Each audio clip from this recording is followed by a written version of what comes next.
Hello everyone, welcome back to the channel. अभी time हो रहा है 3:26। आज है 2 अक्टूबर। आज के वीडियो में मैं आप लोग के साथ में 3 इम्पॉर्टेंट चीज़ें डिस्कस करने वाला हूँ। सबसे पहला है वॉर का इफ़ेक्ट क्या होगा। दूसरा है सेबी का जो न्यू रूल आया है उसके बारे में बोलूँगा। और तीसरा और मोस्ट इम्पॉर्टेंट, आप लोग ने जो मुझसे क्वेश्चंस पूछे थे स्टॉक्स को लेके, उस क्वेश्चंस के ऊपर मैं जवाब देने वाला हूँ। ये दोनों सेशन जो है वो बहुत ही छोटा होने वाला है। ये वाला सेशन सबसे बड़ा होने वाला है क्योंकि ये वाले सेशन पे मेरे पास ज़्यादा कुछ बोलने के लिए है नहीं और मैं बहुत क्लियर कट जवाब देने में बिलीव रखता हूँ। मुझे इस पे टाइम वेस्ट करके इसकी वैल्यू ख़त्म नहीं करनी है।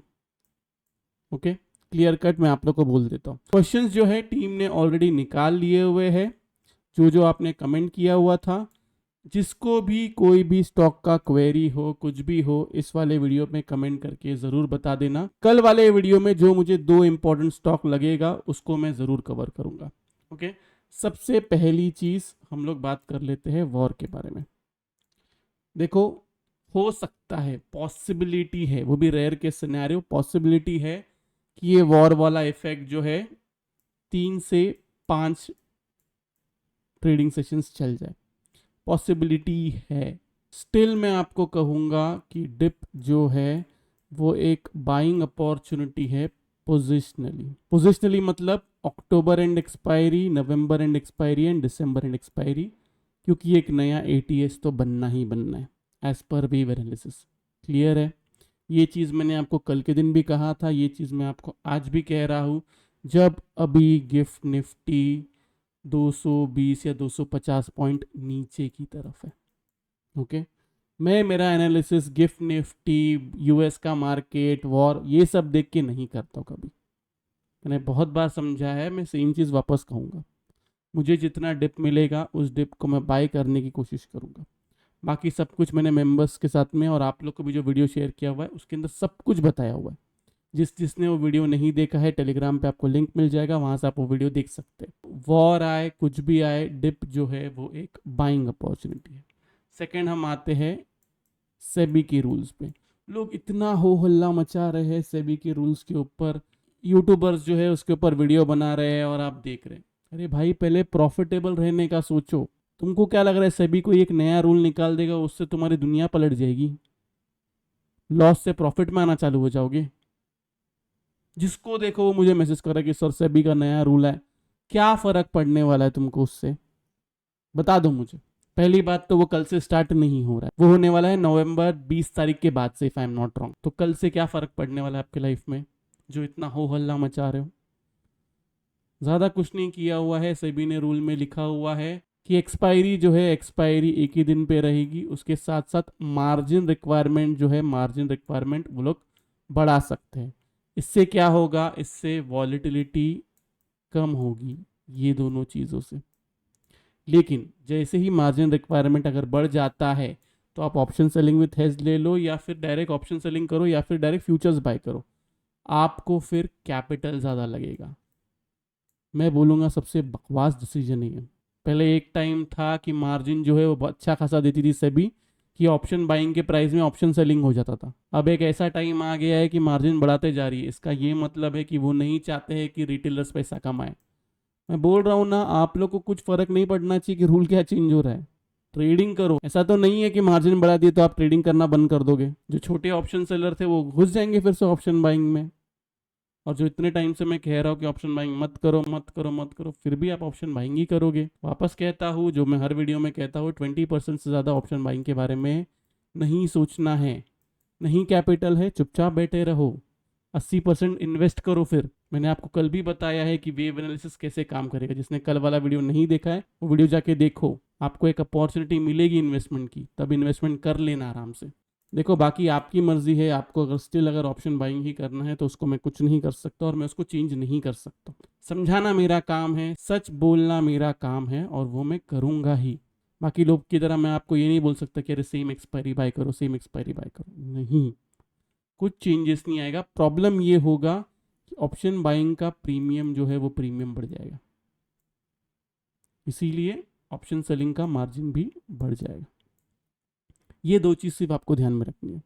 आपको ट्रेड वही करना है, हो सकता है कैपिटल थोड़ा सा ज़्यादा लगे, आपको लेना ट्रेड लेकिन आईटीएम ही है, मंथली एक्सपायरी है, और हर 15 के बाद में अपनी एक्सपायरी जो है 1 मंथ और आगे की तरफ लेके जाओ। फॉर एग्जांपल अगर 15 अक्टूबर आता है तो उसके बाद में अपनी एक्सपायरी जो है उसको नवंबर एंड में शिफ्ट करो, तब आप प्रॉफिटेबल ट्रेडर बनोगे। करके देखो, आप 2-4 महीना करके देखो, आपको रियलाइज़ होगा जो आप सेम एक्सपायरी में पैसा उड़ाते जा रहे हो ना, आपको समझ में आएगा कि मैं क्या बोल रहा हूँ इतने दिनों से। तो जैसे मैंने कहा, ये दो चीज़ पे मेरे को ज़्यादा टाइम वेस्ट नहीं करना है। मैं आता हूँ आपके क्वेश्चंस पे डायरेक्ट।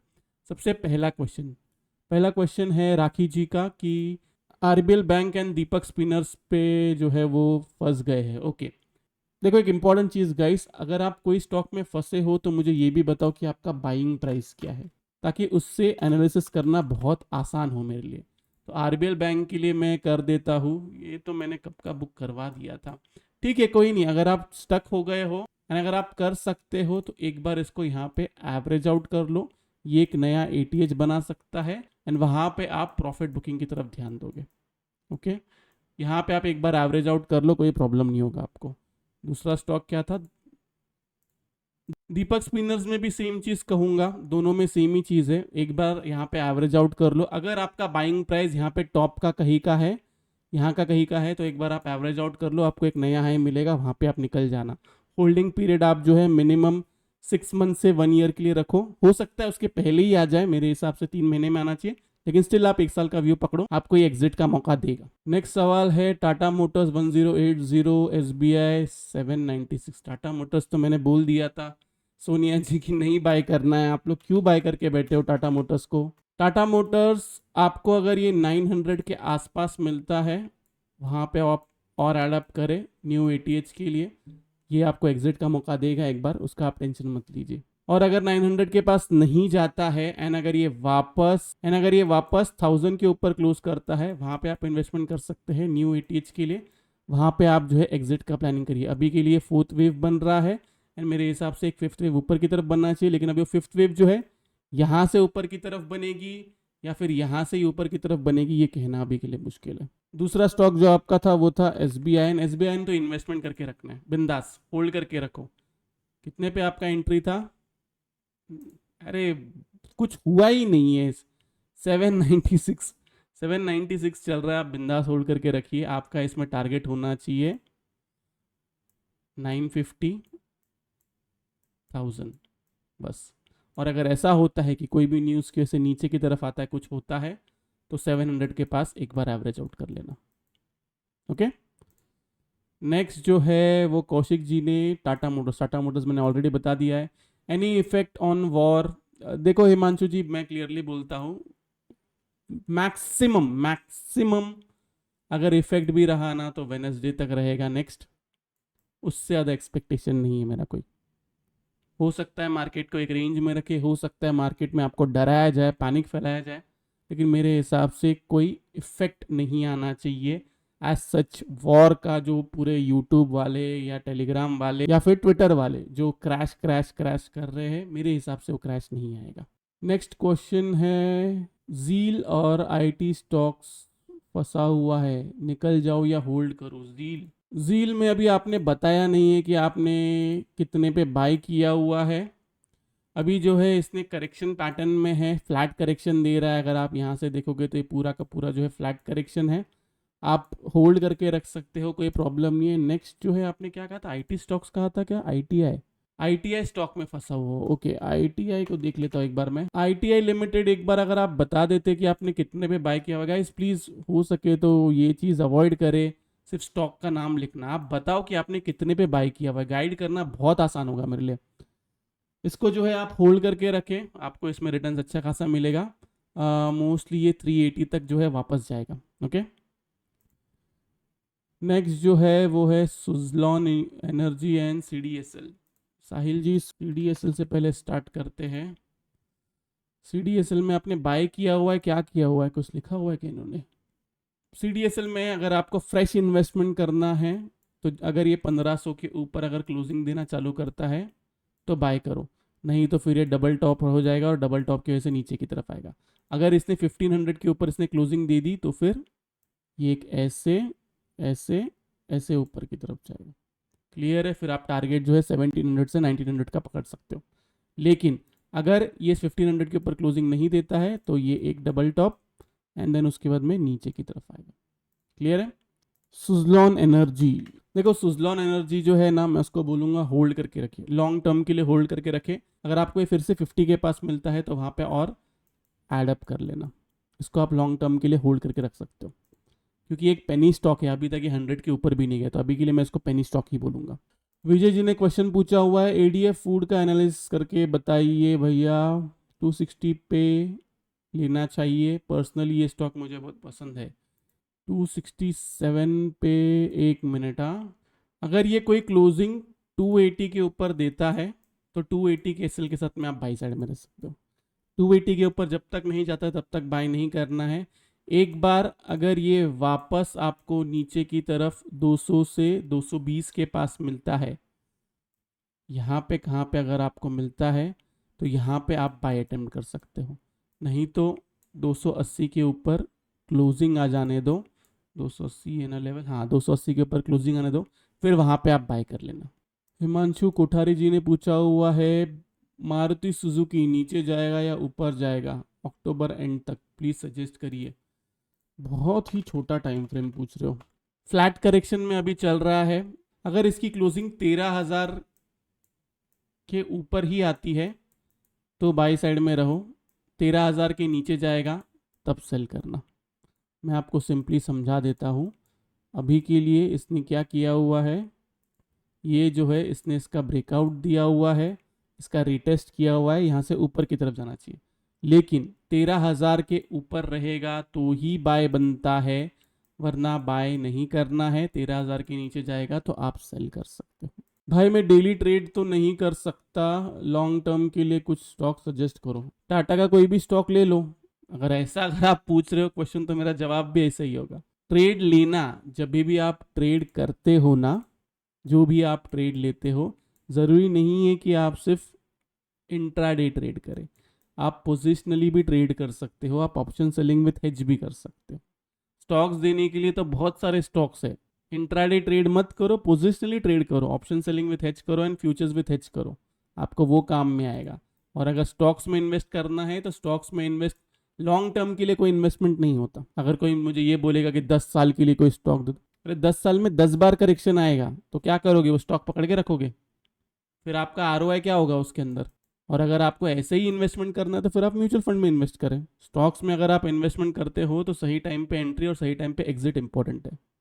तो ऐसा अगर मैं कोई भी स्टॉक दे दूँ और फिर आपको बोलूँ कि बाय करो, अभी के लिए जैसे कि मैंने बोला मेटल सेक्टर के स्टॉक्स खरीदो, खरीद लो फिर आप 1 महीने के लिए, 2 महीने के लिए, या फिर पीएसयू बैंक के स्टॉक्स खरीदो। ढूंढो, थोड़ी सी मेहनत करो। स्टॉक्स चाहिए तो थोड़ी सी मेहनत करो। मैं आपको सेक्टर तो बता ही रहा हूँ ना। टॉप 3 स्टॉक्स भी ढूंढोगे, गूगल करोगे ना तो मिल जाएगा। अगर इतनी भी मेहनत नहीं कर सकते तो फिर आप मार्केट में क्यों हो?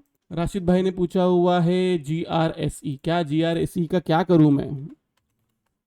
बाय करना है, सेल करना है, कैसे पता चलेगा?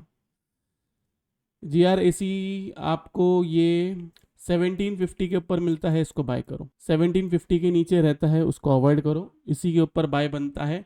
टारगेट आपका ऊपर की तरफ निकल के आता है 2000 के ऊपर जाता है 2200 एंड उसके बाद में 2500। यहाँ पे आपको प्रॉफिट बुक करना है। फर्दर बाइंग 2500 के ऊपर होगी, देन आपका टारगेट जो रहेगा न्यू एटीएच करेगा। नेक्स्ट स्टॉक जो है वो टाटा पावर। टाटा पावर का व्यू, ओके व्यू बताओ प्लीज़।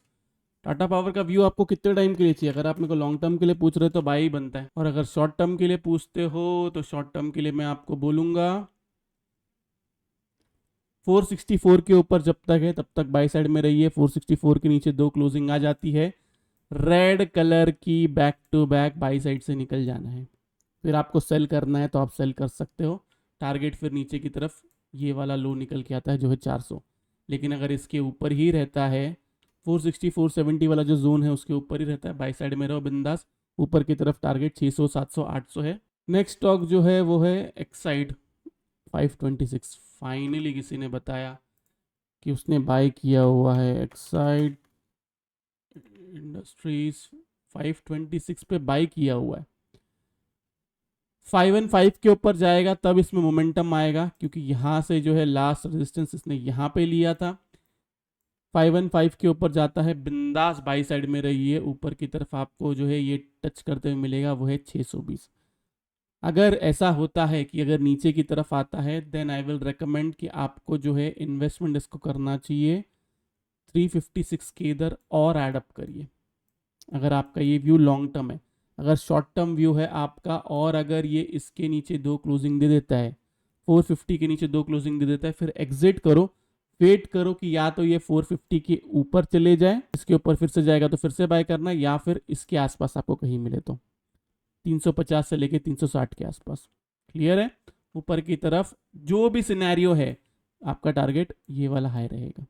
नेक्स्ट स्टॉक जो है वो है ईकेसी। ईकेसी लॉन्ग टर्म के लिए, लॉन्ग टर्म वाले जो रहते हैं ना, ईकेसी लॉन्ग टर्म के लिए बाय ही है जब तक ये 180 नहीं 175 के नीचे क्लोज नहीं करता। आप बाय साइड में रहिए एंड ऊपर की तरफ ट्रेलिंग करिए। मैं अगर आपको सही में बताऊं, ये मैंने बहुत पहले मैंने किया हुआ था, एंड ईकेसी जो है वो आपको ये 1200 तक जाते हुए मिलेगा।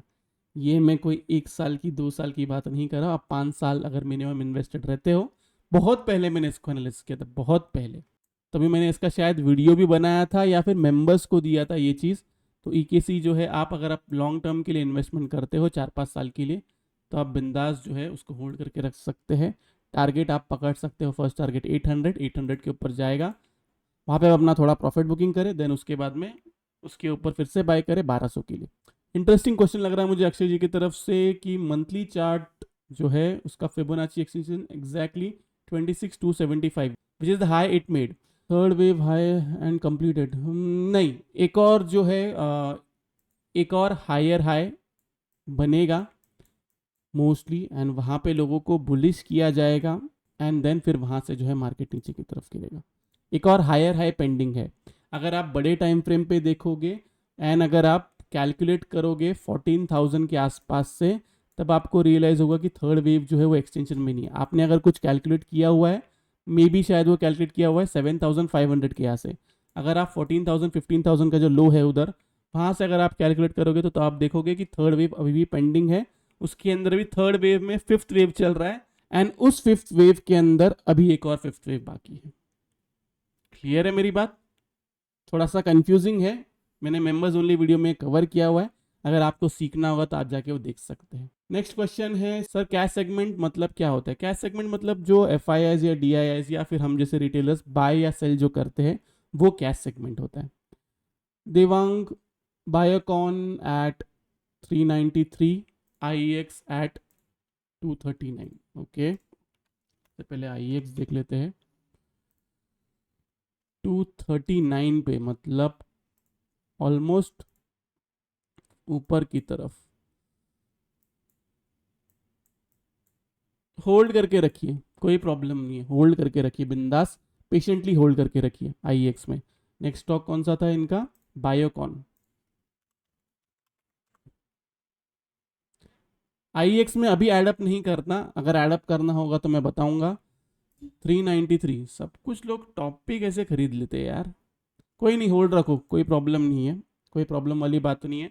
नीचे की तरफ डिप आता है 300 के आसपास, तो वहाँ पे आप और एडअप कर लीजिए और होल्ड रखिए। ऊपर की तरफ टारगेट आप 450 से 500 तक का पकड़ सकते हैं। नेक्स्ट है टाटा इन्वेस्ट। टाटा इन्वेस्ट अगर ये 7,000 के ऊपर जाता है तो आपको बाय करना है। आपका टारगेट है 7,600 एंड उसके बाद में 8,000 प्लस, बस इतना ही है इसके अंदर और कुछ नहीं है। 7,000 के ऊपर नहीं जाता है, बाय नहीं करना है, पेशेंस रखो। 6,000 के आसपास कहीं आपको मिलता है तब आपको इन्वेस्टमेंट करना है। नेक्स्ट है Olectra green tech. Olectra green tech आपने बाय किया हुआ है, क्या किया हुआ है? Stock analysis. Okay, Olectra green tech जो है वीकली बेसिस पे अपने फोर्थ वेव में है। आप इसके अंदर इन्वेस्टमेंट अगर करना चाहते हैं तो कर सकते हैं। ऊपर की तरफ आपका टारगेट रहेगा 2200 प्लस का। होल्डिंग पीरियड इसका रहेगा मिनिमम से मिनिमम 6 मंथ्स का, 6 मंथ्स टू 8 मंथ्स पकड़ लीजिए, क्योंकि ये जो है एक करेक्टिव पैटर्न है। जैसे ही इसका ब्रेकआउट आ जाएगा, रीटेस्ट करेगा, देन वहाँ से ऊपर की तरफ जाएगा। फर्स्ट टारगेट जो है ये पकड़ेगा, सेकेंड ये, थर्ड ये, एंड उसके बाद में उसके ऊपर गया तो और ऊपर की तरफ आपको जाते हुए मिलेगा वो, क्योंकि ये 5 वेव पैटर्न में फिर ऊपर की तरफ जाएगा। ब्रेकआउट देने के बाद रीटेस्ट इसलिए करेगा क्योंकि वो सेकेंड वेव होगा, देन उसके बाद में थर्ड वेव ऊपर की तरफ, देन एक फोर्थ वेव, देन एक fifth wave. Tata Technology for long term investment of 5 years can do SIP in that. हाँ चलेगा, आप कर सकते हो टाटा टेक्नोलॉजी में। HFCL at this level also had bought, कर सकते हो आप बाय। HFCL अभी कितने पे चल रहा है, 1 मिनट रुक जाइए ज़रा मैं। हाँ HFCL आप होल्ड रख सकते हो, कोई प्रॉब्लम वाली बात नहीं है। थोड़ा सा डिप भी देता है तो पैनिक मत करो, होल्ड रखो, ये आपको 200 प्लस जाते हुए मिलेगा। नेक्स्ट स्टॉक जो है वो है PNB। नेहा जी आप PNB को बाय कर सकते हैं, इन्वेस्टेड रहिए, कोई प्रॉब्लम वाली बात नहीं है। मोस्टली ये जो है अपना फिफ्थ वेव ऊपर की तरफ बनाएगा, एंड मैं अभी के लिए बता देता हूँ आप लोग को कि ये जो है ये मिनिमम से मिनिमम 170 से 180 प्लस जाएगा, मिनिमम है ये 170 से 180। ओके, ये पूरा का पूरा फोर्थ वेव है, देन एक फिफ्थ वेव जो है ऊपर की तरफ बनेगा। 160 फर्स्ट टारगेट रहेगा, सेकंड 170 रहेगा, थर्ड 180 रहेगा। नेक्स्ट क्वेश्चन है, I have 53,500 P 250 quantity, what to do.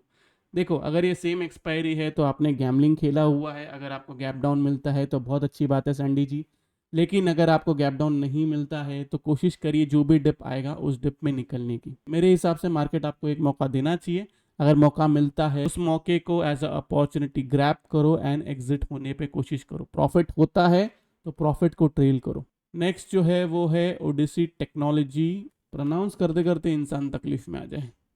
ये तो पेनी स्टॉक है, मूवमेंट भी देखो इसके अंदर कैसा है, इन्वेस्ट करो और भूल जाओ टाइप्स।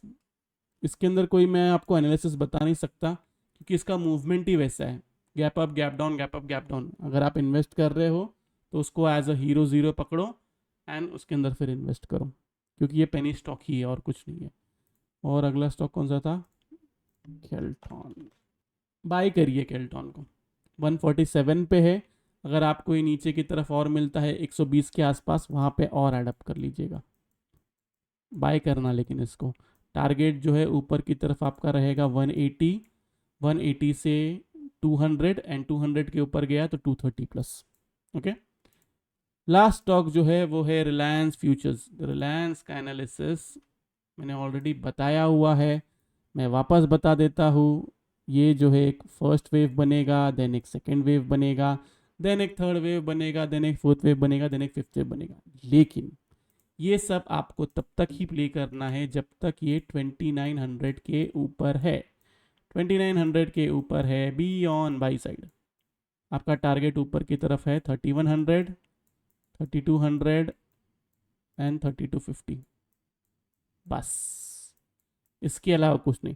2900 बिलो 2 क्लोजिंग आता है, चुपचाप एग्जिट हो जाओ, वापस 2900 के ऊपर जाता है फिर से बाय करो सेम टारगेट के लिए। तो होप सो आप लोग के जो जो क्वेश्चंस थे मैंने वो सारे क्वेश्चंस लेने की कोशिश किया। जस्ट इन केस मैंने किसी का नाम अगर गलत प्रोनाउंस कर दिया, जस्ट इन केस मैंने अगर किसी का क्वेश्चंस नहीं ले पाया या फिर टीम से मिस हो गया है, आप लोग इस वीडियो पे कमेंट करिए। मैं कोशिश करूँगा नेक्स्ट वीडियो में मैं 2 इम्पॉर्टेंट स्टॉक्स लेने की। तो अभी इस वाले वीडियो के लिए मैं सिर्फ इतना ही रखता हूँ। अगर आप लोग को वीडियो अच्छा लगे तो प्लीज़ वीडियो को जो है लाइक कीजिए, नीचे कमेंट सेक्शन में कमेंट करके ज़रूर बताइए कि आपको वीडियो जो है कैसा लगा। अगर आप चैनल पर नए हैं तो चैनल को सब्सक्राइब जरूर कीजिए। तो इस वाले वीडियो के लिए मैं सिर्फ इतना रखता हूँ। बाय बाय, टेक केयर, अपना ख्याल रखिए।